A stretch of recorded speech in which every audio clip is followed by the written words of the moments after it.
So why do we do what we do? Why do we do what we do? The Maral says there are three primary forces that just are moishachas, that get us to do things. Yira, fear, ahava, love, and then just because that's what's done.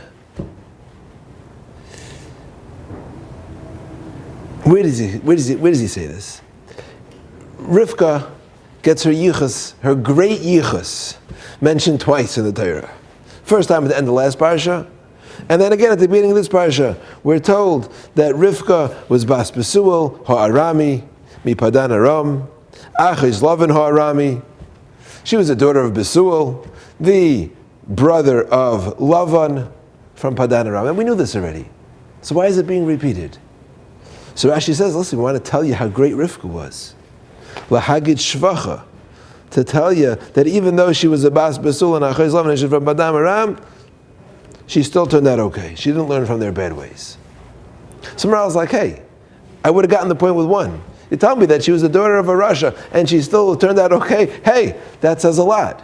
Why the three?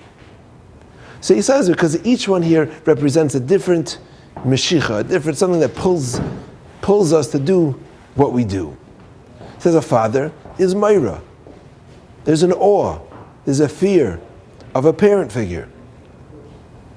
And Rivka was able to see past that. There's a love of a brother. Love, the Maral says, is only really, you can only have between shavim, between equals. There's no commandment to love your parents.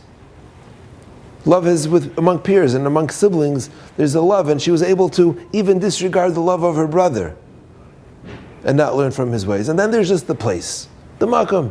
What's that? That's the way we do things here. When Giuliani became mayor, he instituted that he wanted everybody. You have to tell me, how you do all your how things are done in whatever sector you're in. He wants to write up and explain how you do things. And he says because that's the way we do it is not a good excuse. It's not a good reason. There needs to be positive thinking. We don't just do. Rav Ruderman was a Talmud in Slobodka Yeshiva. And the altar of Slobodka saw one day that Rav Ruderman was excited. He had such a smile on his face. And he went over to Ruderman, who was, I think, 16 at the time, and he asked him, what are you so excited about? So Rav Ruderman told him, I never owned a pair of wool tzitzis. And I've been saving up for a few months, and I was finally able to buy a pair of wool tzitzis, and I'm wearing them for the first time today, and I'm so excited. So the altar looked at Rav Ruderman, and he said, do you know that there's an almana, there's a widow who lives down the block. Why didn't you give her the money? And he walked away. Ruderman was a little alarmed. He didn't know. He was caught off guard. He was just like shaken. Then Ruderman's son-in-law, Rosh Hashiva, goes over to Ruderman and he tells him, I want you to know that if you would have told the altar that you just gave tzedakah to an almana, he would have asked you, why didn't you buy the tzitzis? So we need direction.